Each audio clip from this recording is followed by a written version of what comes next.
Welcome back to the ninth edition of the Outta Here podcast. Sorry for the little hiatus we had there. I was relocating to another state, but we're all good to go now. I've been watching as many of the Giants games as I could these past week and a half or so.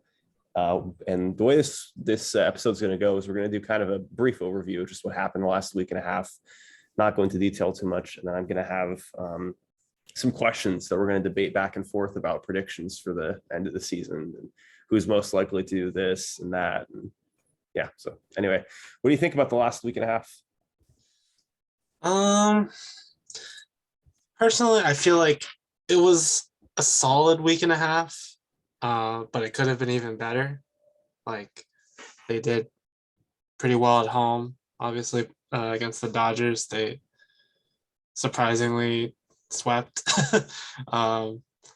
And they took 2 out of 3 from the Royals. But yeah, they had a lot of close games, which didn't really go their way. So, I mean, overall, a solid last week and a half, I would say, but could be better. I think so. We're recording this right now. The Giants just lost 4-3 to the Braves on Wednesday night. They got walked off. I think they've played again. I haven't watched every game because I've been busy, but I've watched probably a little over half of them, and they've looked good. I mean, I think they keep collapsing right at the ends of games, which sucks. And it kind of makes me wonder about a few of these guys who are having closeout games now, which I guess we'll talk about in a bit. But overall, I mean, they've really been good. They swept the Dodgers. They took 2 or 3 from the Royals. They swept the Pirates in a 2-game. No, sorry, they took 2 out of 3 from the Pirates. That was, and then so far they're losing the series against the Braves, 2-1, but there's still 1 game tomorrow morning. But yeah, I mean, overall, I can't be too upset with how they're doing so far. I think they've played really well up until like the 9th inning. So yeah, I would say like a little bit of offensive struggles in these like low scoring games, but the pitching has been pretty good. A few like not so great starts, but their pitching has been much better this month. So that's a good thing to see. Yeah, I think the big thing is that Webb and Rodon are once again operating like a 1A, 1B ace pitchers, which is really, really good to see. Wood, I think, has regressed a little. Junis, unfortunately, out with an injury.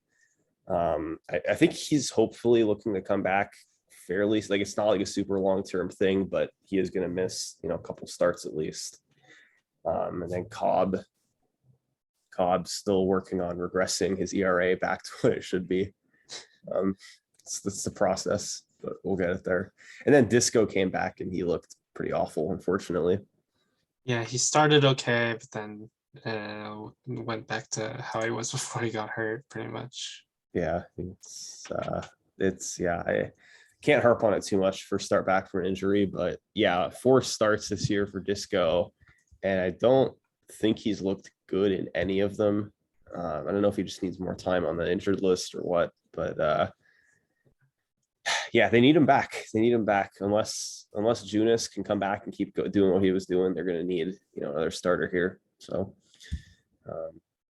yeah, I mean, I don't know how much in detail we want to go this last week and a half because there's like 10 games to talk about. If there's anything you want to highlight, go ahead.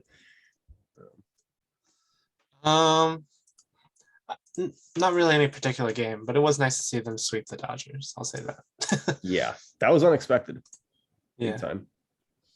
Big time unexpected. So yeah, they're actually leading the season series against the Dodgers 3-2. Pretty awesome. Yeah. Anyway, so the main because there's too much to talk about for all the games, the main content of this episode, I have a series of prediction questions that I'd like to, I guess, pose to both of us. And then if anyone else has any thoughts to the answer to these, go ahead and leave a comment and I'll take a look and respond to as many as I can.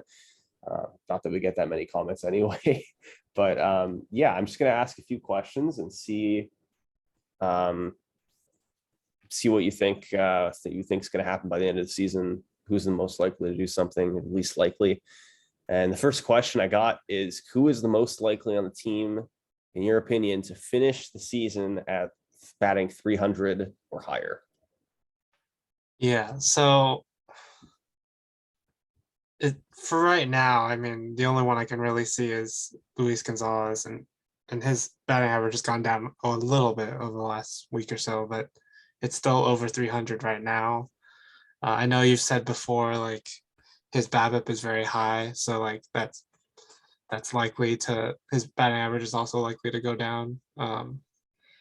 But I still feel like with the way the rest of the lineup looks, like the next highest batting average is Jock, and I don't see him hitting over 300.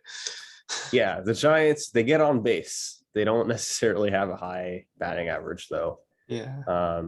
Yeah, I mean, I think I really doubt they're going to have anyone over 300. That's what's kind of fun about this question. It's like, if someone is going to do it, who's it going to be?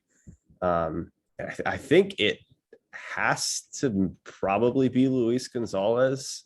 20% strikeout rate is like decent, but that's the thing, is I don't know if his 366 BABIP is sustainable. It's a little high. His batting average is 302, just hanging on to the 300 mark. The other guy I thought maybe had a shot is Mike Yastrzemski, just because I feel like he's been in a slump lately, yet he's still pretty darn good, and he has hit almost 300 in his career before. Yeah, I think if he can get hot again, he has a chance. But his slump has been pretty rough. Like, yes, just not really doing much. And then oddly enough, I think obviously it's a small sample size, but Vossler has a 294 batting average, but he's not up with the big club right now. We need like a minimum sample size for this Yeah. to count, I think, because if you feel like 15 games by the end of the year, yeah, I don't know how much playing time Vossler's gonna get, which is unfortunate because of how good he was. But yeah, they like, even though they've had some injury issues, they are technically kind of stacked at third a little bit with Flores and Longoria, and like even La Stella sometimes playing there, but very rarely. yeah, yeah, I don't know. I don't. We're still waiting on Wade to come back, and he obviously doesn't play third, but it's just another potential infielder. Yeah, so many guys in the lineup that are juggling around right now. Does Vossler exclusively play third, or does he? I mean, if he can play third, I feel like he could maybe play second base or something like that. It looks okay. I found Baseball Reference. It's saying third, short, and first base. Okay. Everywhere but second. Yeah, I don't know. I feel like he could definitely play maybe even some outfield, like left field or something, if they wanted him to. But I've really only seen him play third base. So yeah, I don't know. I don't really see him hitting 300. His OPS is like 611 in AAA. So yeah, hey, maybe he does better in the majors for some reason. I have no idea.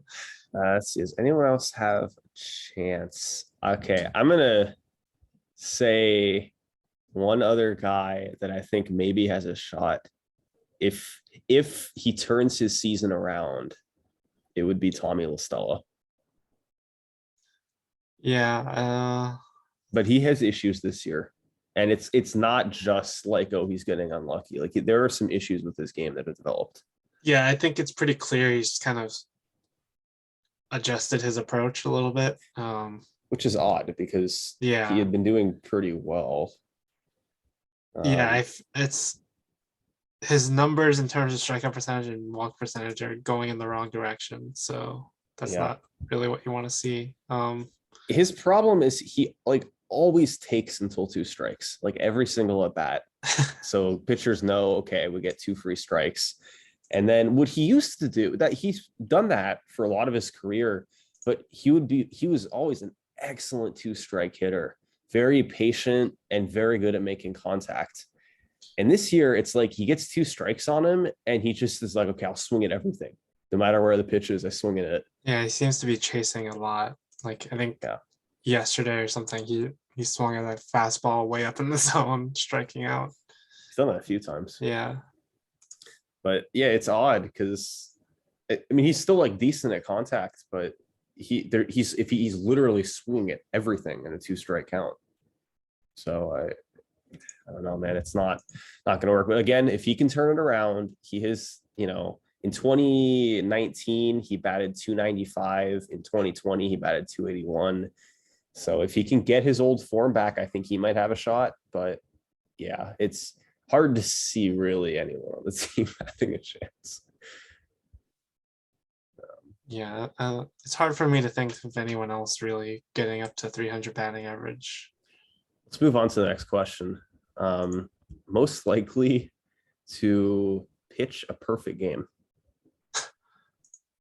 What are your thoughts? I mean, based on what I saw today, I feel like Rodon has a decent chance of doing something like that. But for me, it's hands down Logan Webb, without a question. Yeah. Because Rodon, he tends to, first off, the pitch. I don't think Rodon would make an entire game really. He kind of uses up a ton of his pitches, but the last 2 starts he's been pretty good.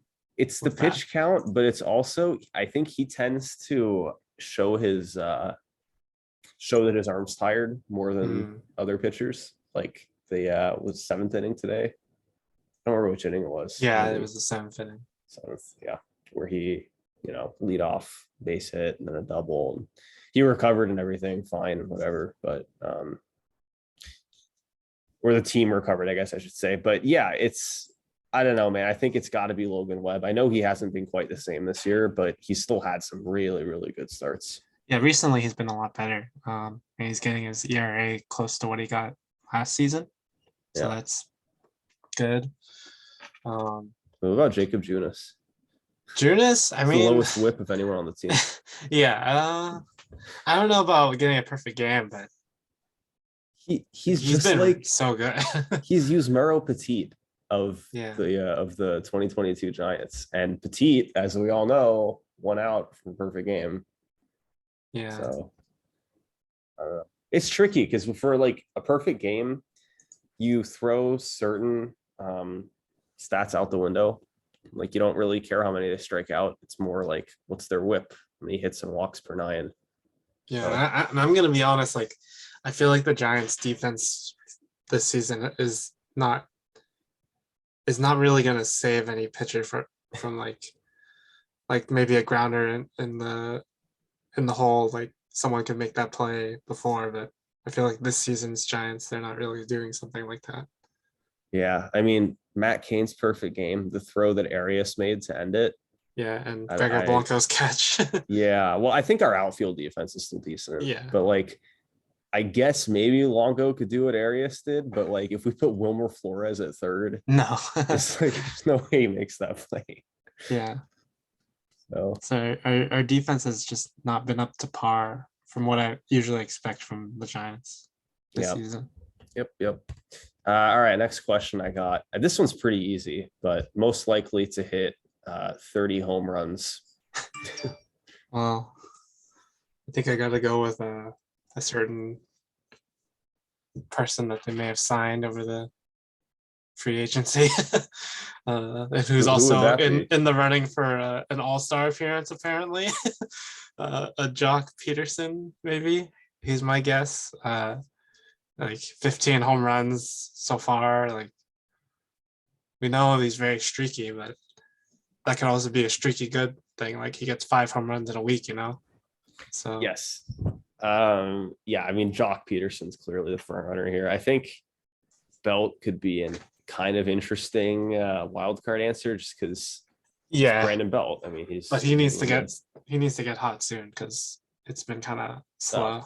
He also just needs to play. Yeah, that's the big thing for him. But yeah, Jock, I mean, I could see Jock going on like a 30 or 40 game streak without hitting a homer just because he gets really cold. But one way or another, I think he's going to get there.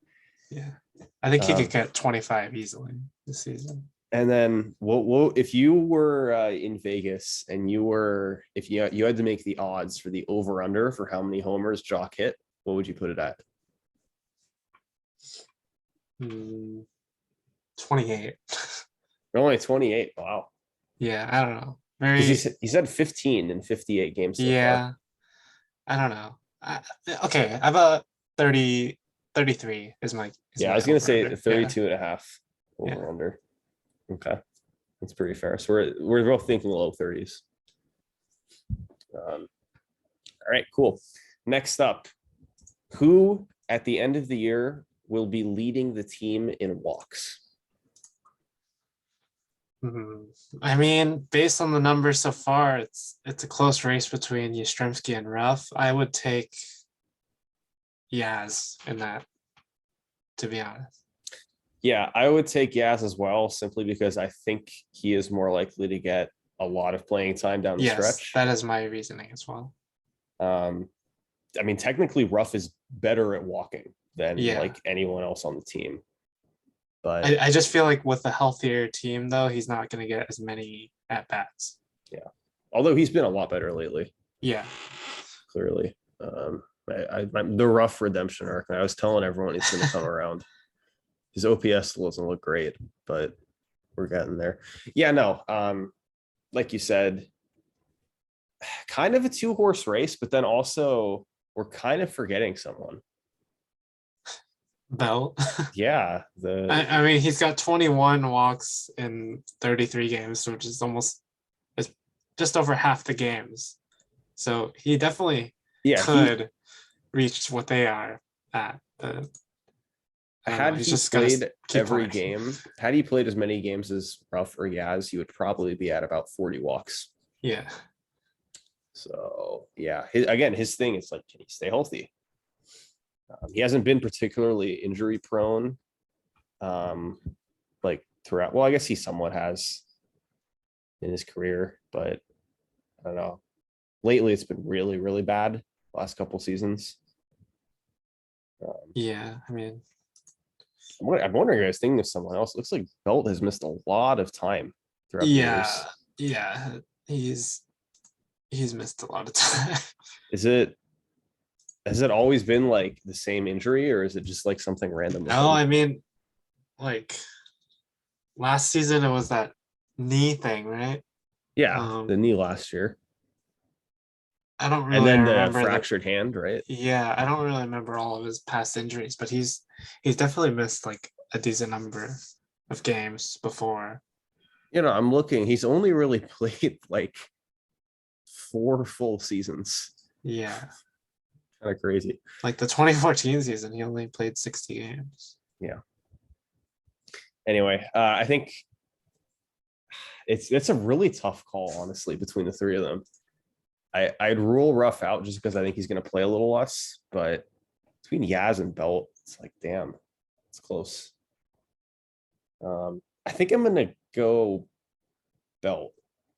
I mean, I respect the decision to go with him because, like, we know he's definitely one to walk quite often.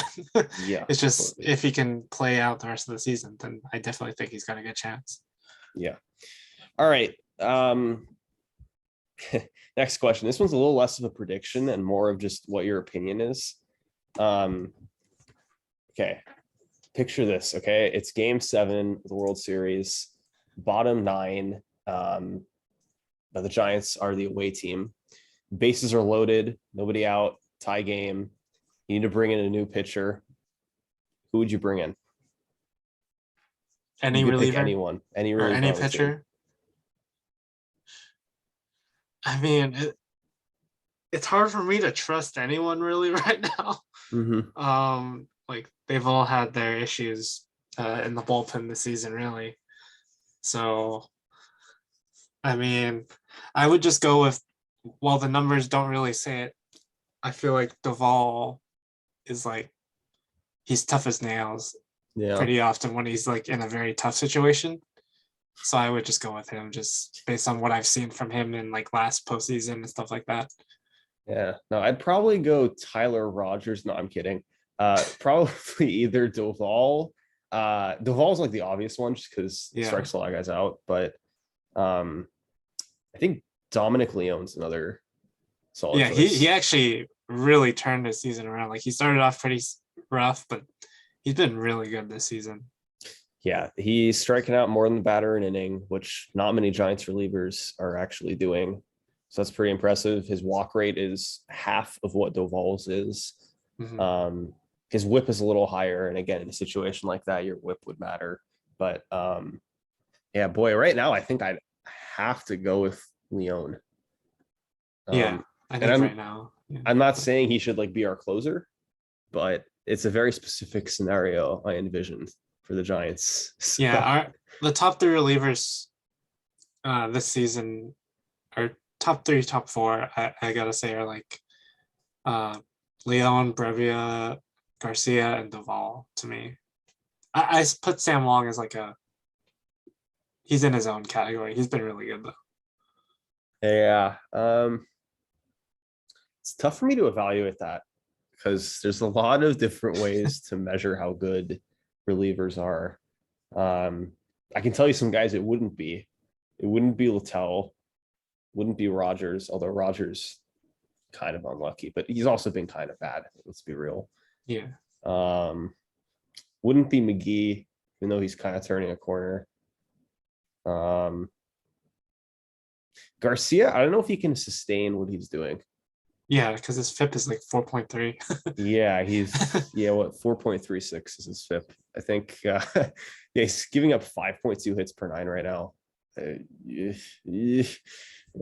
know if he's gonna be able to keep that going. Yeah, I think our top guy has been probably Brevia. But again, like for the scenario I envisioned, he's probably not the guy I'd want. Yeah, no, I feel like Brevia has been the most consistent reliever this season. Not like the very best peak wise, but been the most consistent guy. Well, he's pretty much always first out of the pen. He's been that reliable. Yes, probably Brevia is my MVP for the bullpen, and then Leon probably 2, and then 3 is I don't know, man. Sean Jelly. How about that? I don't know. It's tough after that. Maybe Duvall. I don't know. Yeah, I mean, I would say it's close between Duvall and Leon for that kind of theoretical question you brought up. Yeah, just one more thing on relievers. Jose Alvarez is on the Phantom IL, right? Yeah. So I'm hoping that when he comes, that when lower he pulls back a Jake tightness. McGee. I'm hoping when he comes back, he pulls a Jake McGee and turns the season around. Hey, you can only hope. We'll see. I don't know. Okay, one last hypothetical question I had, and then we can try to come up with some others. Who is the most likely by the end of the year to have struck out 150 times? Oof. Yeah. I gotta look at the offensive numbers really quick. Let me see who's got a ton of strikeouts for reference, last year, nobody hit that mark, and the closest last year was Yaz with 131. If Bart was up still, I would say Bart. He does not count. He ain't coming back. But with the guys playing every day right now,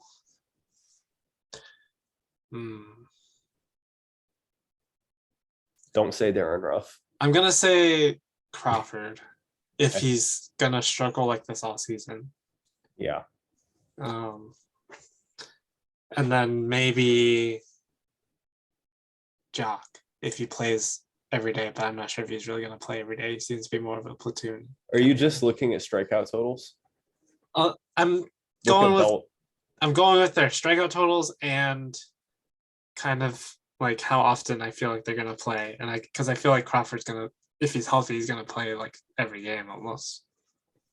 The only person on the team other than Bart to have struck out more than one time per game played, it's Brandon Belt. I mean, if Belt is playing every day, though, that would be pretty nice. Yeah, because he does need to play every day to really reach that kind of number. Yeah, I'm still leaning Belt. It's going to be very tough though to get to. It's because it's true. It's not just lead the team in strikeouts, right? It's get to 150. Yeah, you got to be playing pretty often to be getting up to that, and you have to have use in the field as well if you're going to be getting that many chances and striking out that often. So Belt's highest strikeout percentage, strikeout rate in his career was 27% roughly. And this year he's at 26%, but again, he's not getting the playing time because he's been injured. So Yeah. I think leading the team, most likely it would be Belt, but to get to the mythical mark of 150, it has to be an everyday player. And Crawford has been kind of bad this year. So I think I'd have to go with Crawford, but very unlikely. Yeah. Yeah, I don't really see anyone reaching it, to be honest, but Crawford someone's to gonna me do is it, very likely. Yeah. Okay, how about who's the most likely, like, of the everyday players to lead the team in fewest strikeouts? Hmm. I guess Estrada, but I don't know if he's gonna. I guess he'll play regularly down the stretch. Like, I don't know who we're gonna replace him with. Yeah, out of guys who play every day, I don't know. Estrada seems to like it's not a lot, but he strikeouts a decent number. But everyone does. Yeah, I mean, it's hard to say. I feel Oh, like Wilmer. Wilmer is a pretty good bet. Like him and Estrada, I think they have pretty close strikeout numbers. Yeah, they're pretty But much the same. yeah, I don't know. I feel like Wilmer is my guess. Dude, I wish we could get some more consistency out of Wilmer Flores. Yeah, because he was hitting like 270 for a few weeks ago, and now it's already down to 242. And he's been cold. I remember a few weeks ago I was touting him as like a really consistent player, and now I kind of feel like a doofus because he's been kind of all over the place. Yeah, I don't know. But anyway, that's all I got for like the predictions. Do you have any other ones that come to mind? Hmm. Okay, how about I'm trying to think of a good one. Just gonna let me carry and come up with all of the predictions. I wasn't really thinking about these beforehand. How about by the end of the season, who do you see as like our main infielders? Like our main infield lineup. Do you see it? Is it the guys going right now, or do you think there's any changes by the end of the season? Well, that's so hard to say because, well, Yeah. it's like lefty versus righty. We have like two Yeah. teams when everyone's healthy. And then B, will everyone be healthy? You know, it's probably not, knowing the age of this team and the track record. Ideally, like if we're constructing, game one of whatever the wild card round, who is like our best infield? Probably Built at first. Crawford at short, obviously. Who would you put at third? And that's where I'm kind of stuck. Like, do we put Longoria there? Or do we just go with Flores? I'd probably go Flores personally. Yeah. I mean, how's Longo doing recently? He's hitting 213. Yeah, he's got power is his only thing so far. Yeah, I would go with Flores. Yeah, probably. Second base. Dude, I hope La Stella gets to the point where I want to start him every day. But so far, I don't know, man. He's striking out too much and not walking at all. Yeah. And he has very little power. And he's not very good with the glove. Yeah.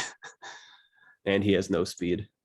I mean, there's like a lot of downsides. Yeah, there's a lot of downsides. You're really hoping that he's more so the hitter he was before than what he's doing right now, because he's not really contributing too much, to be honest. So yeah, I think Belt, Estrada, Crawford, Flores, which is what we're doing now. That's our main. Mm-hmm. Yeah, I was kind of just asking this, like thinking, do you think by the end of the season there's any call-ups made or like big changes? Like maybe they trade for someone. Who knows? What's going on with David Villar? I don't know how you say his last name. I think it's VR. VR, yeah. I think he's still leading AAA. Yeah, still over 1,000 OPS. Damn. Like I feel like at some point they gotta kick the tires on this, but Well, it's not like we have like these stud third basemen that we Yeah. can't Well, replace. that's why I'm saying I feel like at some point they got to think like, can he really produce for our major league team? And I feel like they got to at least give him a chance. The problem is that he's not on the 40 man, right? Yeah, he's not. So they gotta DFA someone. Yeah. But What's odd too is it's not like he's really young. They're trying to let him develop a lot. He's 25. Yeah, which it's about the age you should be if you want to be like breaking out into the MLB. Well, it's just like with Joey Bart. I mean, I know they were like drafted different. There's different expectations, but like he's 25 and everyone's like, oh, he's running out of time. And VR, it's like he hasn't even been called up and he's the same age. I don't know.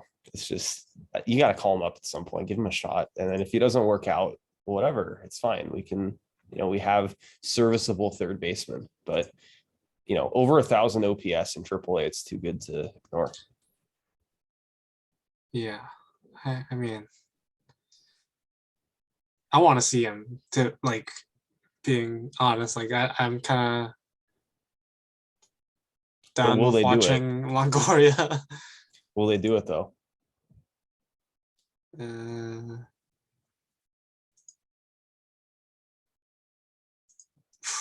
you think they will? I don't see it happening.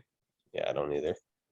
Like, I feel like he'll be on the big league club for next season, but not this season. Do we have any pitchers in AAA worth looking at? I mean, really, it's just Jelly, who we've already seen. Rivera. Is he still on the? Is he like on the big league team right now? I can't even remember. They like keep sending him back. Not sure. Yeah, Yovera in AAA, he has pitched 16 innings and he has not given up a run yet. It's kind of crazy. Yeah, that's pretty good. How about how's Kervin Castro doing? Let's see. Kervin Castro, 5.57 ERA, 21 innings. Man, yeah. I mean, he was so good last season. But don't worry, because he's only walking 8.6 batters per 9 innings. Oh, so no. Don't worry. Yeah, I don't know, man. He was really good for that like little window we had him at the end of the year. Yeah, the Sacramento team looks to be struggling this season. Yeah, they're 27 and 40. They got off to a good start though, and then reality set in. Let's see who else we got. Gregory Santos. I remember he was on the team last year. I remember. He had like a PED suspension. Oh, that's right. Yeah. Damn. Wow. But he had a chance to play a little bit on the big league club, I think, this season, right? He got like one outing or two outings. Santos? Yeah, I think so. Yeah, I guess he did. When did he play? I don't even remember him. It was a while ago. It wasn't very recent. He got one game. Weird. Yeah. It was probably just a blowout in there. They just used him. So what's going on with Joey Bart? Is he play? He's played one game. I've seen. Yeah, I don't really know. They optioned him and he's only played one game. Like, what are they really trying to do here? Let's see. Yeah, Joey Bart. He's not in the lineup tonight.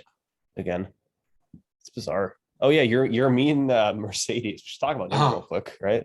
Yeah, I think he had his first game today. Yeah, he's playing right now. Let me see if I can see how he did. I think I saw something where he got a single. I don't know after that though. Let's see. I can't see anything about how he did. No one's talking about him on Twitter. Do you like him? Is it a good signing to you? I see this as more as like, if he works out, but if he doesn't, you're not really losing much, you know? Mm-hmm. Like, it'll be cool if it works out, but I don't know. Yeah, I don't know. He's very out there. Like, we saw him arguing with fans on an alt account that was very obviously his, because every tweet was about him defending himself and no one else in the world. from this alt account. It's like clearly it was him. I don't know, man. He's just kind of weird. I hope like if he just calms down, then maybe. But I don't Yeah. know. I don't expect much from it. But Well, you remember last year, right? What he did? I only remember a little bit of like he started really good, but then he just like fell apart, and then they just people blame La Russa or whatever, and I don't know. He had a really hot streak to start the year, and then he fell way off, and they sent him to the minors, and then he retired. Yeah. No, I remember that. It was just like, and then he came back, right? Well, yeah. I mean, he's not retired now, but no, like he came back to the team like later in the year or something. Yeah, he played for the minor league team and was like, okay. But anyway, maybe it'll help us against lefties. Who knows? Any other topics? How about Kyle Harrison real quick? Oh, Harrison. I always like to talk about Harrison. Yeah, not been the same for him in Richmond, unfortunately. Yeah, I mean, he's still been pretty good. So I wouldn't be too worried about it, but just his not as dominant. His problem is the walks, I think. Yeah. It's just gotten worse in Double A, and he's still striking out 14.4 per 9, so that's not a problem. But yeah, just gotta get the walks under control for sure. Yeah, I mean, I think he's kind of like the pitcher that they wanted it was Seth Corey to be. Yeah, because Seth Corey was like a lefty that they wanted to be a big starter, I think, but he's kind of fallen off. Yeah. And the organization definitely has high hopes for Harrison. Well, he's our number 2 prospect, right? Do you think he can finish the season in AAA? The way it's going in Richmond, I think it's unlikely. It's very unlikely. We'll see. It's early, right? But I think to be called up twice in 1 year, you have to really excel. Yeah, no, definitely. And he did great in A-ball, but yeah, I don't know. I mean, he's also really young. I mean, he's still only 21. So if he was to get called up into AAA this season, he'd be like 21, 22, or 20. He's actually still 20. Yeah. Just get the walks under control. He'll get there. Marco Luciano, 867 OPS. He's doing well. He's been good. I haven't seen too much about him, which is both good and too bad for me because I want to see more of him. Yeah. He's been very good. He's not like setting the world on fire in A-ball, but 867 OPS. That's very good for. I definitely see him getting up to Double A later this season. Yeah, he'll get called up for sure. Anyway, I think it's gonna about wrap it up for us, folks. Looking to get back into the swing of things. I've been really swamped with stuff the last week and a half, but I think we're gonna aim for every Sunday going forward. And we will stick to that. We'll try. I don't know. See what happens. I think if there's like a big series coming up, we should do. We could do like next time they play the Dodgers or the Padres. But anyway. Might be a little bit, but yeah. They play the Padres early July. All right, maybe we'll do one then. Anyway, until next time, thanks for watching, everyone. Thanks for listening. And this one is over.